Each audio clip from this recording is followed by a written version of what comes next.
How do I prevent Excel from asking if I'm sure I want to save in odds format each time? How do I prevent Excel from asking if I'm sure I want to save in another format each time?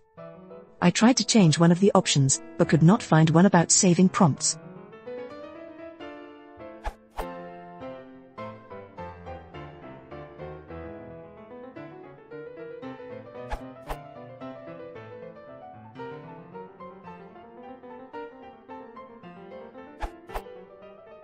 To suppress the warning message, start Reget It.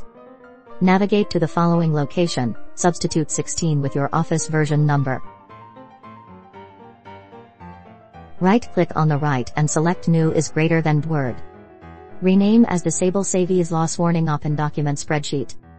Double-click it and set its value to 1.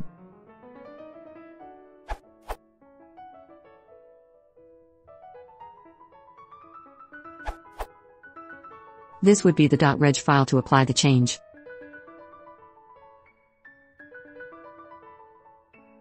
Sorry for the trivial post, but I'm lazy. Smile.